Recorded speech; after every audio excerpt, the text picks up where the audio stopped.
하나님의 놀라운 은혜와 역사하심이 저와 여러분들 가운데 넘치도록 임하시기를 주님의 이름으로 축복합니다. 지난 11월 3일과 그다음 11월 10일 우리 교회에서는 블레싱 전도축제 행복드림 초청주일을 보냈습니다.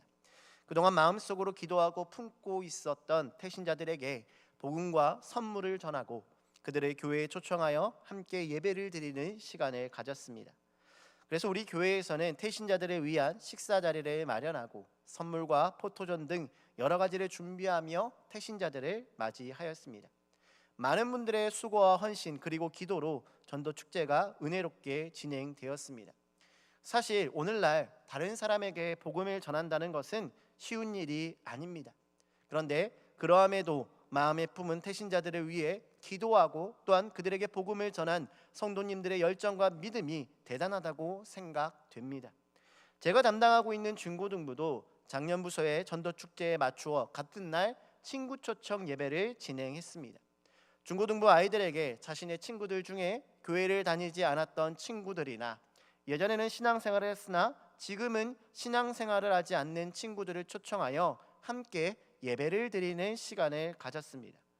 어른들도 다른 사람에게 복음을 전하는 일이 쉬운 일은 아니지만 특별히 청소년들에게 있어서 친구들에게 교회에 함께 가자라고 이야기하는 것은 더욱 어려운 일입니다. 왜냐하면 오늘날 청소년들에게 있어서 기독교는, 교회라는 장소는 굉장히 부정적인 이미지로 그려지기 때문입니다. 예전에 제가 어렸을 때에는 여름밤 성경학교 시즌에 동네를 돌아다니면서 찬양을 부르기만 하여도 동네 아이들이 함께 모여 성경학교에 참여했었습니다. 그러나 지금은 학교 앞에 가서 전도를 하면 학교 선생님이 나와서 지금 누구 허락받고 이러한 일을 하냐고 따져 묻는 시대가 되었기 때문입니다.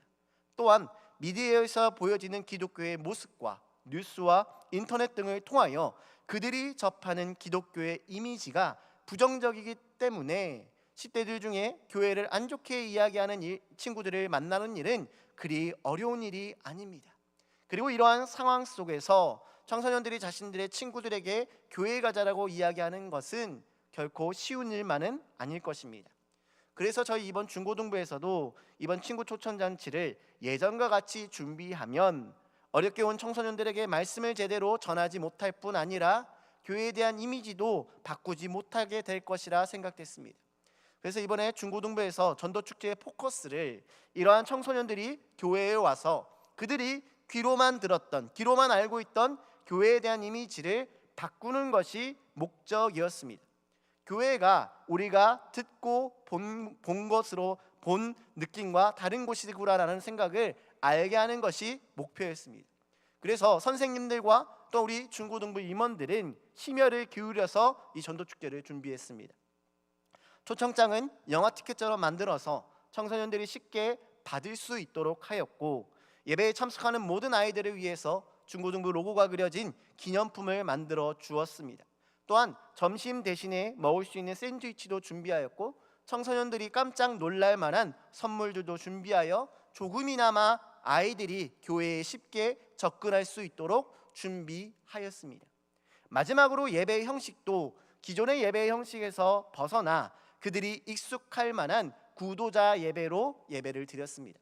구도자 예배라는 것은 믿지 않는 사람들이 그들이 익숙할 만한 공연이나 세미나와 같은 형식으로 예배를 진행함으로 교회에 대한 문턱을 낮추는 예배를 말합니다. 그래서 저희 중고등부는 학교 축제와 같은 형식으로 예배를 진행하여 중고등부 학생들이 중간중간 찬양과 레크레이션을 진행하며 예배를 진행하였습니다. 이렇게 아이들에게 맞춰서 새로 오는 아이들에 맞춰서 예배를 준비하다 보니 저에게 한 가지 고민이 생겼습니다. 그것은 바로 이 아이들에게 어떻게 말씀을 전해야 하는가였습니다. 초청 예배이기 때문에 그들에게 복음을 전해야 합니다. 그런데 복음을 전하는 일은요, 당연한 일인과 동시에 어려운 일입니다. 평소와는 다른 초신자들의 대상으로 말씀을 전해야 하기 때문입니다.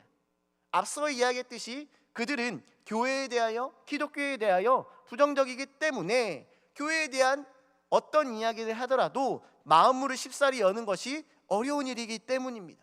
그러나 그렇다고 해서 복음을 전하지 않는다면은 그 예배는 의미가 없기 때문에 어떻게 하면 이들에게 복음을 전할 수 있는가가 저에게 굉장히 어려운 미션과 같이 느껴졌습니다. 아마 여러분들도 동일하셨을 것이라 생각됩니다. 태신자에게 복음을 전하며 교회에 가자라고 이야기하는 일이 매우 어렵다라는 것입니다. 왜냐하면 오늘날의 많은 사람들은요, 교회에 다니지 않아도 교회에서 이야기하고 있는 이 진리가 복음이 무엇인지를 대략적으로 알고 있기 때문입니다. 그리고 예수 천국 불신 지옥이라는 이 8글자가 그들에게 있어서 은혜가 되는 것이 아니라 부정적으로 받아들여지며 오히려 그들의 마음을 닫기 쉬운 말로 변질되었기 때문입니다. 예수 천국 불신 지옥이라는 이 말은요, 우리 기독교에 있어서 빼놓을 수 없는 복음의 진리입니다. 예수님을 믿으면 천국 가고 믿지 않으면 지옥 간다라는 이 심플한 사실과 같이 중요한 말씀이 없기 때문입니다. 그러나 믿지 않는 자들에게 이 말은요, 현실성 있게 다가오지 않습니다. 어떤 사람들은 이야기합니다. 아니, 왜 아담과 하와의 죄가 나한테 지금까지 영향을 끼치느냐, 또 그들의 죄가, 물론 그들의 죄가 지금까지 이어진다 온다 할지라도 이 예수천국 불신지옥이라는 이 말이 나의 이 바쁜 삶에 아무런 감동도 영향도 주지 못한다라고 이야기한다라는 것입니다. 그래서 우리는 믿지 않는 자들에게 복음을 전하는 일은 어려움으로 다가옵니다. 그렇다고 해서 우리는 복음을 전하는 것을 포기할 수 없습니다. 그러면 우리는 어떻게 그들에게 복음을 전할 수 있을까요? 오늘 우리는 복음에 대해서 이야기를 나누어 보고자 합니다. 우리가 보통 복음이라는 이야기를 할 때 복된 소식이라는 말을 합니다. 복된 소식은 누가 가지고 온 것입니까? 예수님이 이 땅에 가시고 오신 복된 소식입니다. 그리고 우리는 성경에 대하여 이야기할 때에 이 성경은 예수님에 대한 이야기다라고 말합니다. 구약은 오실 예수님에 대한 말씀이고 신약은 오신 예수님과 그리고 다시 오실 예수님에 대한 이야기라고 이야기합니다. 그와 동시에 이 복음이 예수님께서 우리를 위해 이 땅에 가지고 오신 기쁜 소식이라는 것도 잘 알고 있습니다. 그래서 우리는 이 성경의 정수, 복음의 정수를 이야기할 때에 요한복음 3장 16절의 말씀을 이야기합니다. 우리 이 말씀 함께 읽어보도록 하겠습니다. 함께 읽겠습니다. 시작. 하나님이 세상을 이처럼 사랑하사 독생자를 주셨으니 이는 그를 믿는 자마다 멸망하지 않고 영생을 얻게 하려 하심이라. 아멘. 아멘. 이 말씀 안에 우리 복음의 핵심이 다 들어 있습니다. 그리고 우리는 이 말씀을 통하여 예수 천국 불신 지옥을 이야기합니다. 그런데요, 이 요한복음 3장 16절의 말씀은 단순히 예수 천국 불신 지옥에 대해서만 이야기하고 있는 것은 아닙니다. 우리 이 말씀을 자세히 한번 살펴보도록 하겠습니다. 이 말씀을 보면 하나님께서는 이 세상을 사랑하셔서 독생자를 보내주셨다라고 이야기합니다. 그리고 그 독생자를 믿는 사람들은 멸망하지 않고 영생을 얻게 된다는 것이 16절의 말씀입니다. 그런데 이 말씀을 자세히 살펴보면 우리는 한 가지 사실을 발견하게 됩니다. 그것은 인간이라는 존재는 하나님의 이 개입이 없이는, 이 독생자를 보내주신 사건이 없이는 멸망당할 수밖에 없는 존재라는 것입니다. 왜 인간은 자연 상태에서 멸망당할 수밖에 없는 존재가 되었습니까? 하나님께서 그렇게 창조하신 것입니까? 그렇지 않습니다. 하나님께서는 인간을 멸망당할 존재로 만드시지 않았습니다. 인간 스스로가 멸망당할 존재가 되어 버린 것입니다. 왜 그렇게 되었습니까? 우리는 그 사실을 잘 알고 있습니다. 바로 아담과 하와의 원죄 때문입니다. 아담과 하와의 원죄는 무엇입니까? 하나님의 말씀에, 하나님의 명령에 불순종하여 선악을 알게 하는 나무의 열매를 먹은 것입니다. 그리고 그것으로 인하여 죄가 들어왔고 인간은 그로 인하여 죽을 수밖에 없는 존재, 멸망당할 존재가 되었다라는 것입니다. 그리고 우리가 방금 읽었던 요한복음 3장 16절의 말씀처럼 하나님은 이 멸망당할 존재인 인간을 구원하시고자 독생자 예수님을 이 땅에 보내주신 것입니다. 독생자이신 예수님께서 십자가에 달려 죽으시고 부활하심으로 그 십자가 보혈을 믿는 사람들은 구원함을 받는 것입니다. 오늘 함께 예배하는 모든 성도님들은 이 사실을 믿으실 거라 생각합니다. 그런데 오늘날을 살아가는 사람들은 이 십자가 사건이 오늘을 바쁘게 살아가는, 오늘 많은 일들을 앞두고 있는 나와 무슨 상관이 있느냐라고 이야기합니다. 그들에게 이러한 복음의 내용은 아무런 영향이 없는 것처럼 느껴집니다. 그런데요, 이 예수님을 통한 이 구원함은요, 과거에 있었던 그 십자가의 사건에 머무르는 것이 아니라 오늘을 살아가는 우리에게도 계속적으로 영향을 끼친다라는 것입니다. 왜냐면요, 예수님께서 이 땅에 오신 이유는 단순히 십자가에 달려 죽으시고 부활하시기 위한 이 십자가 사건만을 위해서 오신 것이 아니기 때문입니다. 만약 예수님께서 이 땅에서의 사명이 십자가의 사건뿐이었다라고 한다면 예수님의 공생의 기간은 필요하지 않았을 것입니다. 그러나 아까 읽었던 요한복음 3장 16절에 뭐라고 이야기합니까? 하나님은 이 땅을 사랑하셔서 예수님을 보내주셨습니다. 죄의 값을 치르기 위해서뿐만 아니라 이 세상을 사랑하셔서 이 땅에 보내셨다라는 것입니다. 그리고 예수님께서는 공생의 기간 동안 이 하나님의 사랑을 이 땅 가운데 보여주셨습니다. 그리고 그 사건이, 그 예수님께서 이 땅 가운데 하셨던 그 일들을 오늘 우리가 읽었던 누가복음 4장을 통해서 이야기하고 있다라는 사실입니다. 오늘 우리가 읽었던 본문의 말씀을 보면 예수님께서는 자신이 자랐던 나사렛의 회당으로 들어가셔서 이사야의 말씀을 읽으십니다. 예수님께서 읽으신 이사야의 말씀은 이사야 61장 1절 이후의 말씀이었습니다. 오늘 우리는 이 이사야 61장 1절의 말씀을 함께 읽어보도록 하겠습니다. 이 말씀 함께 읽도록 하겠습니다. 함께 읽겠습니다. 시작. 주 여호와의 영이 내게 내리셨으니 이는 여호와께서 내게 기름을 부으사 가난한 자에게 아름다운 소식을 전하게 하려 하심이라. 나를 보내사 마음이 상한 자를 고치며 포로된 자에게 자유를, 갇힌 자에게 노임을 선포하며. 아멘. 아멘. 예수님께서 읽으신 이 이사야의 말씀은 선지자 이사야를 통하여 앞으로 하나님께서 보내실 메시아에 대한 예언의 말씀이었습니다. 다시 말해서 이사야가 메시아로 오는 이는 이러한 일들을 할 것이다 라고 예언한 말씀이 이사야 61장의 말씀이라는 것입니다. 예수님께서는 나사렛 회당에서 이 말씀을 읽으신 이후에 거기 모인 자들에게 이렇게 이야기하십니다. 오늘 본문 21절의 말씀도 함께 읽어보도록 하겠습니다. 함께 읽겠습니다. 시작. 예수께서 그들에게 말씀하시되 이 글이 오늘 너희 귀에 응하였느니라 하시니. 아멘. 아멘. 예수님이 뭐라고 이야기하십니까? 그곳에 모인 자들에게 이사야의 예언의 말씀이 이루어진 것을 너희 귀로 오늘 들었다라고 이야기합니다. 이 말은 무슨 뜻입니까? 이사야에서 말하고 있는 메시아가 자신이라는 것을 이야기하고 있는 것입니다. 구약에서 말하는 하나님께서 보내실 구원자 메시아 그리스도가 자신인 것을 드러내신 것입니다. 그리고 또 하나 알 수 있는 것은 예수님께서 이 땅에 오신 이유가 바로 이러한 일들을 이루기 위함이다라는 것입니다. 우리 오늘 본문 18절과 19절의 말씀도 함께 읽어보도록 하겠습니다. 함께 읽겠습니다. 시작. 주의 성령이 내게 임하셨으니 이는 가난한 자에게 복음을 전하게 하시려고 내게 기름을 부으시고 나를 보내사 포로된 자에게 자유를, 눈먼 자에게 다시 보게 함을 전파하며 눌린 자를 자유롭게 하고 주의 은혜의 해를 전파하게 하려 하심이라 하였더라. 아멘. 아멘. 이 말씀에는요, 메시아인 예수님께서 이 땅에 하실 일들이 무엇인지를 설명해 주고 있습니다. 그것이 무엇입니까?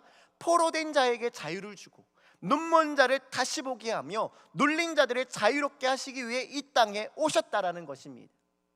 단순히 십자가에서 죽으시고 부활하시기 위한 것뿐 아니라 이 땅의 수많은 사람들에게 이러한 회복의 역사를 이루기 위해서 오셨다라는 것입니다. 그리고 실제로 예수님의 이 땅의 사역을 보면 이러한 회복의 사역들을 행하셨습니다. 천국 복음을 전하셨을 뿐만 아니라 귀신 들린 자들을 고쳐주셨습니다. 병든 자들을 치유하셨습니다. 더 나아가 죽은 자도 살리셨습니다. 예수님께서 이 땅에 오신 이유는 이러한 회복을 이 땅에 주시기 위함입니다. 그런데 깊게 생각하면요, 예수님의 그 십자가 사건도 회복의 사역이었습니다. 무엇을 회복하셨습니까? 예수님은 십자가에 죽으시고 부활하심으로 인하여 하나님과 인간의 관계를 회복하셨습니다. 예수님의 십자가의 그 죽으심으로 인하여 인간이 불순종이라는 죄로 끊어졌던 하나님과의 관계가 회복되어졌다라는 것입니다. 그러므로 예수님께서 이 땅에 오셔서 메시아로서 하신 사역은 회복하시는 일들을 감당하셨습니다. 그리고 예수님께서 이런 회복을 이루신 이유는 지금 사람들의 상태가 병들어 있었기 때문입니다. 병들었다는 것은 무엇을 의미합니까? 무엇인가가 비정상적인 상태라는 것입니다. 왜 인간은 비정상적인 상황이 되었습니까? 앞서 이야기했던 아담과 하와로부터 시작된 이 불순종이 인간을 비정상적인 상태로 만들었다는 것입니다. 사실 아담과 하와가 지었던 죄는요, 단순한 불순종의 죄가 아니었습니다. 그들이 지었던 죄는 하나님의 뜻에서 벗어나 자신의 생각과 뜻대로 살려고 했던 교만이었습니다. 하나님의 명령을 듣지 않은 것에서 그치지 아니하고 하나님의 말씀을 자신의 생각대로, 임의대로, 자의대로 판단했습니다. 그래서 선악을 알게 하는 나무의 열매를 먹지 말라라고 하는 하나님의 말씀을 만지지도 말라고 했다고 판단하고 생각할 때에 그들의 죄는 거기서 시작되었습니다. 그로 인하여 그들은 하나님과의 관계가 끊어지고 비정상적인 삶을 살아가게 되었다는 것입니다. 정상적인 삶은 어떤 것이었습니까? 에덴 동산에서 살아가는 것이었습니다. 하나님께서 그들에게 예비해 두신 것을 누리면서 죽음이 없는 그곳에서 영생을 누리며 사는 것이 인간의 본래의 모습이었습니다. 그런데 인간의 이러한 자신의 뜻대로 살아가려고 하는 욕심이, 그 교만이, 그 불순종이 그들의 삶을 비정상적으로 만들어 버렸다라는 것입니다. 그렇습니다. 사랑하는 성도 여러분, 우리의 삶은요, 내 뜻대로, 내 생각대로, 내 자의대로 살아가려고 하면요, 문제가 생길 수밖에 없습니다. 고통스러울 수밖에 없습니다. 비정상적일 수밖에 없다라는 것입니다. 그래서 이사야도 이러한 인간 스스로 자아를 쫓는 삶이 죄라는 것을 이사야 53장 6절 말씀에서 이렇게 이야기합니다. 우리 이 말씀도 함께 읽어보도록 하겠습니다. 함께 읽겠습니다. 시작. 우리는 다 양 같아서 그릇 행하여 각기 제 길로 갔거늘 여호와께서는 우리 모두의 죄악을 그에게 담당시키셨도다. 아멘. 아멘. 인간은 자신의 생각대로 살아가면 잘못된 죄의 길로 갈 수밖에 없습니다. 그리고 이 비정상적인 모습을 회복시키기 위해서 예수님께서 오신 것입니다. 죄의 문제를 해결하고 인간이 겪고 있는 아픔들을 회복시키기 위해서 이 땅에 오셨다라는 것입니다. 그래서 예수님을 만나면 회복의 은혜가 일어납니다. 예수님께서 이 땅에 하셨던 사역이 무엇입니까? 사람들에게 천국을 선포했습니다. 회개하라, 천국에 가까운 나라고 외치셨고, 몸이 아픈 자들을 고치시는 치유 사역을 하셨습니다. 이 두 가지가 모두가 비정상적인 부분들을 회복시키는 예수님의 사역이었다라는 것입니다. 사랑하는 성도 여러분, 복음은 예수님을 만나면 회복되어진다라는 사실을 전하는 일입니다. 그리고 저와 여러분들도 이미 예수님을 통해서 회복되었습니다. 우리는 죄의 문제가 회복되었고요, 우리는 나의 예수님 만나기 전의 모습들이 바뀌었습니다. 우리 스스로가 너무나도 잘 알고 있지 않습니까? 예수님 만나기 전에 우리의 삶은 어떠했습니까? 비정상적인 삶의 연속이었습니다. 열심히 살아가려고 해도 내 뜻대로 안 되고 내가 원하는 대로 해도 풀리지 않았습니다. 고통과 고난의 연속이었으며 아픈 일들이 계속 되었습니다. 그런데 예수님을 만나고 우리의 삶이 어떻게 변화되었습니까? 누가 봐도 우리의 삶은 예수님 만나기 전과 확연하게 차이가 날 정도로 변화되었습니다. 어떤 분들은 예수님을 만나고 질병이 치유받는 역사를 경험했습니다. 삶의 어려움들이 해결받는 역사도 경험했습니다. 자신 안에 있는 분노가 해결되는 은혜를 경험하는 사람들도 있었습니다. 성경에서 말하고 있는 예수님께서 행하셨던 기적들이 우리의 삶에 경험되어 쳤다라는 것입니다. 복음은요, 이 복된 소식을 말하는 겁니다. 내가 예수님을 만나고 회복된 은혜를 복음이라고 이야기할 수 있다라는 것입니다. 그러므로 우리는요, 이 복된 소식을 전할 수 있어야 합니다. 단순히 예수 천국 불신 지옥이 아니라 예수님을 만나고 내 안에 변화된 이 회복의 은혜를 전할 수 있어야 되는 겁니다. 왜냐하면 그들에게도 이 회복이 필요하기 때문입니다. 앞서 이야기했듯이 사람들은요, 누구나 자신의 뜻대로 살아갑니다. 그렇기 때문에 고통 중에 있을 수밖에 없고 아픔 가운데 있을 수밖에 없습니다. 그렇기 때문에 그들에게도 이 회복이 필요합니다. 그러므로 우리는요, 아직 하나님을 만나지 못한 자들에게 내가 만난 하나님을 전해야 합니다. 내가 하나님 만나고 어떻게 변했는지를 전할 수 있어야 된다는 것입니다. 어떤 분들이 교회 생활을 하다 보면 이야기합니다. 목사님, 전도하는 게 너무나 힘듭니다. 도대체 어떻게 전도하는 건지 모르겠습니다 라고 이야기합니다. 그런데요, 전도한다라는 것은, 복음을 전한다라고 하는 것은 내가 하나님을 통해서 어떻게 회복되고 변화되었는지를 전하는 일입니다. 그리고 그들에게도, 그들의 삶 가운데서도 이 비정상적인 삶의 문제를 해결하기 위해 당신에게도, 나에게도 예수님이 필요했던 것처럼 당신에게도 예수님이 필요하다는 것을 전해야 한다라는 것입니다. 그러므로 사랑하는 성도 여러분, 여러분들이 만난 하나님을 이 세상 가운데 전하며 살아가는 저와 여러분들 다 되시기를 주님의 이름으로 축복합니다.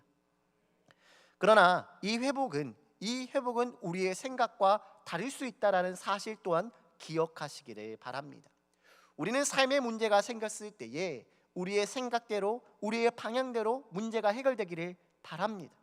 그러나 하나님은 때때로 문제를 그대로 내버려 두시기도 합니다. 성경을 보면 성경의 인물들 대부분이 예수님을 만나고 또한 하나님을 통하여 자신의 삶의 문제를 해결받습니다. 회복의 은혜를 경험합니다. 그러나 바울이라는 이 사람은 자신의 질병을 놓고 기도하였음에도 불구하고 그 질병이 고쳐지지 않았습니다. 하지만 바울은 그로 인하여 낙심하지 않았습니다. 오히려 자신의 약함을 고쳐주시지 않은 하나님을 신뢰하며 자신의 약함이 곧 강함이라는 고백을 합니다. 문제는 여전히 이 바울을 괴롭히고 있었지만 하나님께서는 그의 마음을 회복시키심으로 문제를 이겨내게 하신 것입니다. 우리의 삶에도 이런 회복도 일어난다는 사실을 기억하시기를 바랍니다. 문제는 바뀌지 않았지만 나의 마음이 바뀝니다. 내 안에 있는 분노가 사라지고 내 안에 있는 그러한 억울한 마음이 사라지고 하나님이 주시는 은혜로 회복되어진다라는 것입니다. 그러므로 사랑하는 원주중앙교회 성도 여러분, 하나님이 주시는 이 회복의 은혜를 날마다 경험하는 저와 여러분들 되시기를 주님의 이름으로 축복합니다. 마지막으로 우리가 기억해야 할 것이 있습니다. 바로 이 하나님의 은혜를 경험하고 예수님을 만나고 회복의 은혜를 경험하였어도 우리의 삶은 언제든지 다시 비정상의 길로 돌아갈 수 있다는 것입니다. 우리는 이미 인생을 통하여 이런 경험을 많이 했습니다. 예수님을 만나고 분명 회복을 경험하였음에도 불구하고 여전히 내 삶에서 비정상적인 사항들에 맞닥뜨리게 된다는 것입니다. 사업에 문제가 생기고 가정에 어려움이 찾아옵니다. 육신의 질병에 걸리기도 하고 마음의 병으로 인하여 고통스러울 때도 있습니다. 분명히 나는 열심히 하나님을 믿고 하나님께 기도하고 살아감에도 불구하고 왜 내 안에 이러한 비정상적인 일들이 발생하는 것인가 어려움이 생길 때도 있습니다. 그러나 이러한 어려움은 어쩌면 내가 하나님을 떠나 다시 내 뜻과 내 자아로 살아가려고 하는 그러한 일들이 발생했기 때문에 우리가 하나님을 떠나 비정상의 길로 가고 있는 것일 수도 있습니다. 신앙의 연수가 오래되어도 그렇습니다. 교회에서 중직을 맡고 있어도 그렇습니다. 나 자신의 생각으로 인생을 설계하고 살아가려고 하는 그 순간 우리의 인생의 모든 것들이 엉망이 되어버리고 만다라는 것입니다. 부끄러운 저의 이야기를 한 가지 들려드리고자 합니다. 제가 신학 대학원생일 때의 시절의 일입니다. 제가 전도사 사역을 하던 중에 다른 사역지를 옮길 때가 되었습니다. 그래서 열심히 기도했습니다. 기도하는 중에 이제 제 마음에 제가 원하는 이런 사역지를 꿈꾸고 있었습니다. 그게 무엇이었냐면은 일단 학교를 다닐 때였기 때문에 학교에서 가까운 집이랑 가까운 서울 인천 쪽에 있는 교회, 그리고 제가 그동안 하고 싶었던 부서였던 중고등부 사역을 하고 싶었습니다. 그래서 그것을 기도하며 사역지를 구하고 있었습니다. 그런데 그러던 중 한 사역지가 나와서 거기에 이제 지원을 하게 됐습니다. 그런데 지원하고 나서 알고 보니 거기에서 주일학교 전도사를 하고 있는 친구가 제 친한 후배였습니다. 그래서 어느 날 그 친구를 만나서 얘기했습니다. 내가 거기 교회 그 중고등부에 전도사로 지원했노라. 그랬더니 그 친구가 그러면 자기가 부목사님들에게 잘 말해주겠다라고 이야기했습니다. 그리고 얼마 뒤에 예전에 함께 사역했던 부목사님 중 한 분이 저에게 연락을 주셨습니다. 저에게 했던 말이 현수야, 너 어디 교회 지원했다며? 라는 말이었습니다. 그래서 제가 어떻게 하셨어요? 라고 물어보자 자신의 동기 중에 한 명이 거기 부목사로 있다라는 것이었습니다. 그래서 저에 대한 이야기를 물어보았고 자기가 저에 대한 이야기를 잘했으니 너는 꼭 될 거야 라는 이야기를 해주었습니다. 그리고 그날 제 친구가 또 저에게 그런 얘기를 하는 겁니다. 자신의 삼촌이 거기 선임 부목사님이라는 겁니다. 그래서 마찬가지로 그 친구도 저에 대한 이야기를 잘해주었다라고 이야기하니 마음이 너무나 평안했습니다. 이제 언제 거기에서 연락이 와서 그 교회를 부임할까 이 생각만 하면서 막 어깨가 이렇게 올라가 있었습니다. 그러나 이런 이야기의 끝이 좋지 않듯이 일주일이 지나고 2주가 되었을 때에 그 교회에 지원한 것이 떨어졌다라는 이야기를 들었습니다. 처음에는 너무나 혼란스러웠습니다. 왜냐하면 분명히 그 교회를 넣고 그 사역지를 넣고 열심히 기도했습니다. 그리고 여러 사람들의 이야기도 좋은 이야기만 들려왔기 때문에 제가 거기 떨어질 거라는 생각을 하지 않았습니다. 그런데 얼마 지나지 않아 하나님께서 그 이유를 깨닫게 하셨는데 제가 하나님의 뜻을 구한 게 아니라 그 계획들을 다 제 스스로 세우고 인간적인 방법으로 이루려고 했다라는 것입니다. 후배와 지인과 아는 부목사님을 통해서 하나님의 길을 가려고 하니 그 길이 무너졌다라는 것입니다. 거기에다 하나님의 계획은 제 생각과 다른 것이었습니다. 저는 분명 서울 근교의 지역을 가기를 원했는데 하나님께서 그 다음에 저를 보내신 곳은 천안이었습니다. 그리고 저는 중고등부를 원했는데 하나님께서 그 다음에 저를 보내신 곳은 청년부였습니다. 제 나이가 그때 26살이어서 청년부를 맡게 되는 것이 너무나 부담이었습니다. 그러나 지금 와서 돌이켜 보니 그 길은 하나님께서 이끄셨던 길이었습니다. 사랑하는 성도 여러분, 우리도요 하나님을 믿는 지금의 이 시간에도 우리는 어쩌면 하나님의 뜻이 아닌 내 생각과 나의 뜻과 나의 계획으로 인생을 설계하고 있을지 모릅니다. 그러면서 찾아오는 어려움들을 하나님께 기도하지 않고 원망만 하고 있을지 모릅니다. 그러므로 사랑하는 성도 여러분, 우리의 삶 가운데 하나님께 우리의 삶을 온전히 맡겨드리며 하나님을 신뢰하며 살아갈 수 있는 저와 여러분들 되시기를 바랍니다. 나의 자아를 의지하고 나의 뜻을 의지할 때는요 잘못된 길로 갈 수밖에 없습니다. 우리는 온전히 하나님 안에서 하나님이 주시는 회복의 은혜를 날마다 경험하며 살아갈 때에 우리는 하나님과 동행하며 하나님이 주시는 그 놀라운 은혜를 날마다 경험하며 그 은혜로 말미암아 이 세상에서 하나님의 살아계심을 전하는 주님의 자녀들로 살아갈 수 있을 것입니다. 이러한 것을 믿으며 오늘 하루 또한 우리의 일평생 동안 하나님 안에서 회복을 경험하며 복된 소식을 들고 이 세상으로 살아나가는 저와 여러분들 다 되시기를 주님의 이름으로 축복합니다. 기도하겠습니다. 사랑과 은혜가 충만하신 하나님 아버지 감사합니다. 오늘도 주님의 자녀들이 주님을 예배하며 주의 말씀으로 은혜 받게 하심에 감사드립니다. 주님께서 오늘 우리에게 주신 말씀을 통하여 예수님께서 이 땅에 오심으로 우리에게 주어진 복음이 무엇인지를 다시 한번 묵상하여 봅니다. 하나님께서는 독생자 예수님을 통하여 인간의 모든 비정상적인 상황들을 회복하신 분이심을 깨닫습니다. 나의 죄뿐 아니라 연약함과 질병 또한 주님을 통하여 회복될 것을 믿사오니 이 시간 주님을 예배하는 모든 자녀들의 삶을 회복시켜 주시옵소서. 간절히 기도하기 원하옵기는 나의 생각과 나의 뜻대로 살아가지 않게 하시며 하나님의 인도하심과 하나님의 은혜를 날마다 경험하는 주님의 자녀들 되게 하여 주시옵소서. 혹 지금 나의 삶 가운데 어려움이 있다면 나의 신앙을 되돌아보게 하여 주시옵소서. 나 스스로 세운 계획이나 뜻을 쫓아 살아가고 있었다면 그 길에서 돌이켜 하나님의 계획과 하나님의 뜻을 살아가는 주님의 자녀들 되게 하여 주시옵소서. 우리의 머리로는 이해할 수 없다 하더라도 주님의 뜻이라면 순종하게 하시며 그 가운데 역사하시는 하나님의 회복과 은혜를 경험하는 우리의 삶이 되게 하여 주시옵소서. 주님, 우리의 삶이 다시 복음 안에서 살아가기 원합니다.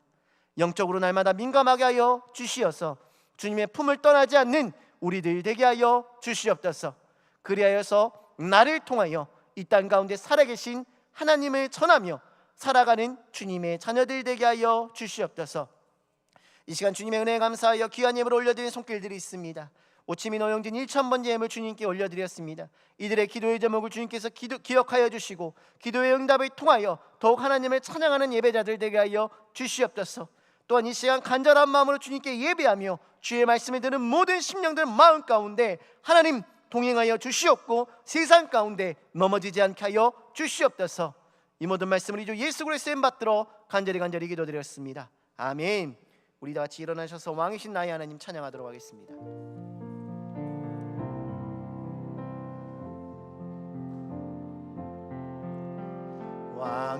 왕이신 나의 하나님,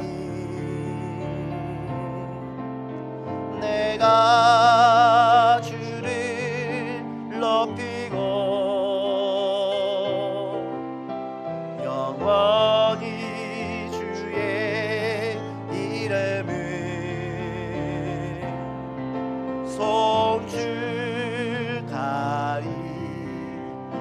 송축하리이다. 왕이신 나의 하나님, 왕이신 나의 하나님, 내가 주를 높이고 영원히 주의 이름을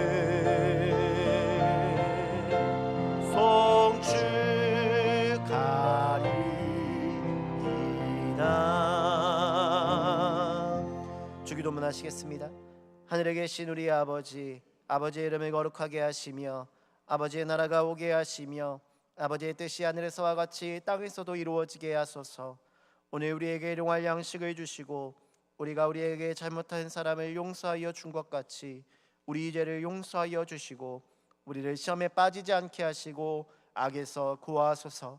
나라와 권능과 영광이 영원히 아버지의 것입니다. 아멘.